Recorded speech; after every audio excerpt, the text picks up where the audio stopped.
കേരളത്തിലെ കോൺഗ്രസിനകത്ത് ഇപ്പോൾ ആകെ കൂടെ കളം മാറുകയാണ്. പുതിയ രൂപവും ഭാവവും ഒക്കെ മാറുകയാണ്. പുതിയ രൂപവും ഭാവവും ഒക്കെ മാറും എന്ന് നമ്മൾക്കറിയാമായിരുന്നു. പക്ഷേ ഇത്ര നേരത്തെ ആകുമെന്ന് വിചാരിച്ചില്ല.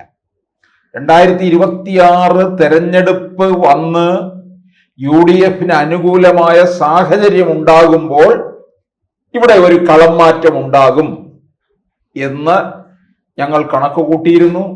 അതിനനുസരിച്ച് പല വിവരങ്ങളും മാന്യ പ്രേക്ഷകരുമായിട്ട് ഞങ്ങൾ പങ്കുവയ്ക്കുകയും ചെയ്തു.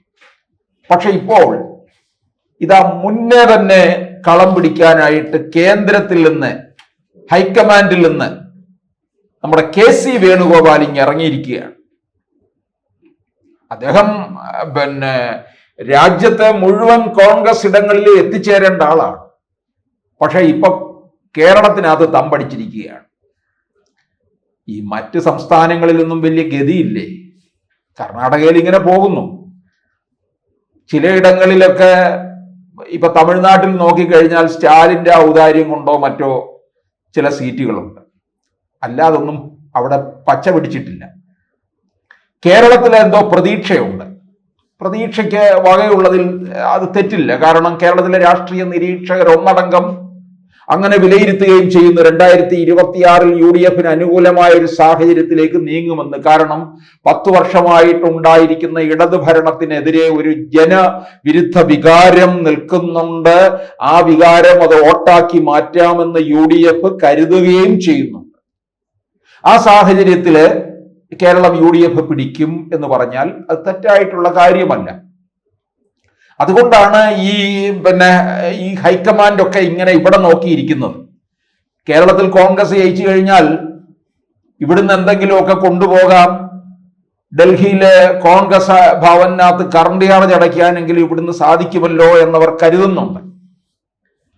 അതുകൊണ്ട് തന്നെയാണ് ഇപ്പോൾ രാഹുൽ ഗാന്ധിയുടെ ചെവി കടിച്ചു പറിച്ചുകൊണ്ടിരുന്ന KC വേണുഗോപാല് ഇറങ്ങിയിരിക്കുകയാണ്. അദ്ദേഹം വന്നിട്ടുടനെ തന്നെ പറയുന്നുണ്ട്, ഞാന് ഇവിടെ അധികാര കസേരയൊന്നും കണ്ടിട്ട് വന്നതല്ല എന്ന്. അധികാര കസേര അല്ലാതെ പിന്നെ എന്ത് കണ്ടിട്ടാണ് KC വേണുഗോപാൽ വന്നത്? ഈ KC പറയുന്നതൊക്കെ തന്നെ ഈ അരിയാഹാരം കഴിക്കുന്ന നമ്മളൊക്കെ വിശ്വസിക്കണമെന്നാണ്. അധികാര കസേര മണത്തിട്ട് തന്നെയാണ് കയറി വന്നിരിക്കുന്നത്. രമേശ് ചെന്നിത്തലയെയും VD സതീശനെയും ശശി തരൂരിനെയും K സുധാകരനെയും അടൂർ പ്രകാശിനെ എല്ലാവരെയും മുഖ്യമന്ത്രി സ്ഥാനത്തേക്ക് നോട്ടമിടുന്ന ഏവരെയും വെട്ടിനിരത്തിക്കൊണ്ടാണ് KC വേണുഗോപാല് രംഗപ്രവേശം ചെയ്തിരിക്കുന്നത്. അങ്ങനെ കടന്നു വന്നു കഴിയുമ്പോൾ അദ്ദേഹത്തിന് ഇതിനു മുമ്പ് തന്നെ ചിലരെയൊക്കെ വെട്ടിനിരത്തലിന്റെ ഭാഗമായിട്ട് ഒരു ജംബോ പട്ടികയൊക്കെ പ്രസിദ്ധീകരിച്ചു. കോൺഗ്രസിൽ ഇങ്ങനെയാണ്, കുറെ വലിയ നീണ്ട നമ്മൾ തിരുവനന്തപുരം നഗരത്തിലൂടെ നടക്കാൻ തുടങ്ങിക്കഴിഞ്ഞാൽ തട്ടുന്നത് മുഴുവൻ KPCC സെക്രട്ടറിമാരെയാണ്. നാട് മുഴുവൻ ഫ്ലക്സാണ്. KPCC സെക്രട്ടറിയായി തെരഞ്ഞെടുത്ത മൂത്തേടത്ത് കോത്താഴിന് അഭിവാദ്യങ്ങൾ, ആദരാഞ്ജലി വരെ കൊടുക്കുന്നവരും ഉണ്ട്. അപ്പൊ ഇതൊക്കെയാണ് ഇവന്മാരുടെ പരിപാടി എന്ന് പറയുന്നത്. ഫ്ലെക്സ് വയ്ക്കുക. ഒന്നാമത് നാട് മുഴുവൻ ഈ കതറും ഒക്കെ ഇട്ട് മുഖം നിറയെ ഒരു അരട്ടിൻ പൗഡറും ഇട്ട് മസിലും പെരിപ്പിച്ചു പോകുന്നവർ പിന്നെ ഫ്ലെക്സിലും കൂടെ അങ്ങനെ ഇരിക്കുകയാണ്. അപ്പൊ നാട് മുഴുവൻ ഈ KPCC സെക്രട്ടറിമാരും ഫ്ലെക്സുമേ ഉള്ളൂ. അപ്പൊ ആ ജംബോ പട്ടിക വന്നപ്പോൾ K മുരളീധരൻ കൊടുത്ത പലരുടെയും പേര് ആ ഭാരവാഹി പട്ടികയിൽ ഇല്ല. അതിൽ K മുരളീധരൻ അതൃപ്തി പ്രകടിപ്പിച്ചു. ശബരിമല വിഷയത്തിലെ സ്വർണ്ണ കടത്ത്, ശബരിമലയിലെ സ്വർണ്ണ വേട്ട, അതുമായിട്ട് ബന്ധപ്പെട്ട വിഷയത്തിൽ UDF നടത്തിയ വിശ്വാസ സംരക്ഷണ യാത്ര നയിച്ചിരുന്ന K മുരളീധരൻ പന്തളത്ത് സമാപനത്തിൽ വരാതെ മാറി നിന്നു.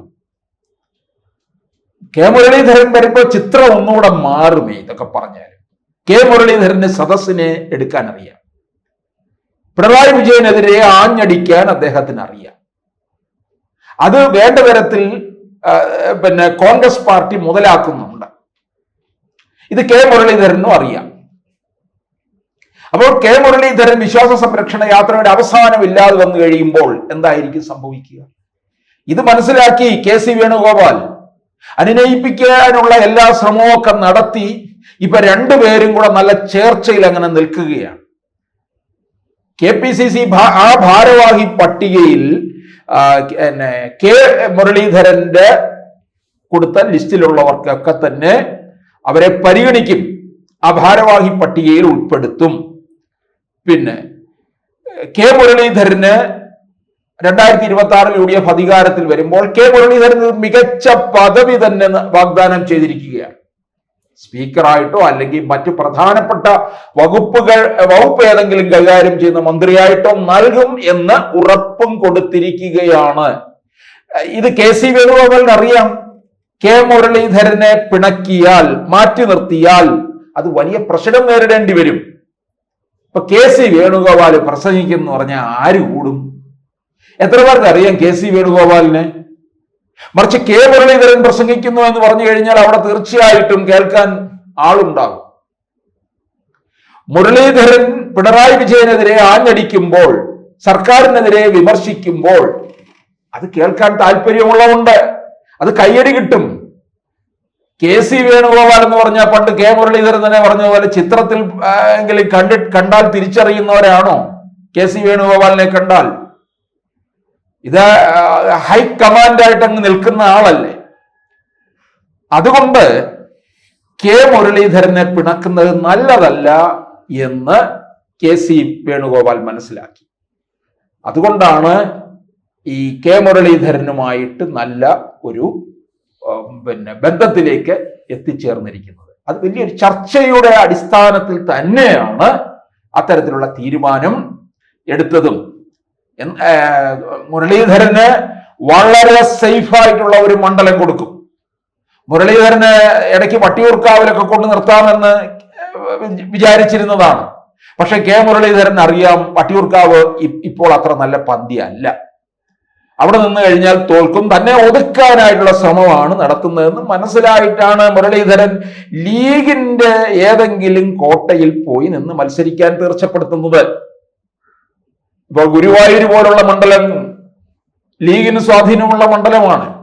ലീഗിന്റെ ഇടങ്ങളിലാവുമ്പോൾ പാരവെപ്പ് ഉണ്ടാകത്തില്ല. മറ്റിടങ്ങളിലാണെങ്കിൽ കോൺഗ്രസ്സുകാർ തന്നെ പാരവെക്കും, അത് ഉറപ്പായ കാര്യമാണ്. അതുകൊണ്ട് ഇപ്പോൾ ലീഗാണെങ്കിലും അവരുടെ മണ്ഡലം വിട്ടുകൊടുക്കാനും തയ്യാറാണ്. കാരണം എങ്ങനെയെങ്കിലും ഒരാൾ ജയിച്ചു വരണം എന്നുള്ളത് ലീഗ് മനസ്സിലാക്കുന്നുണ്ട്.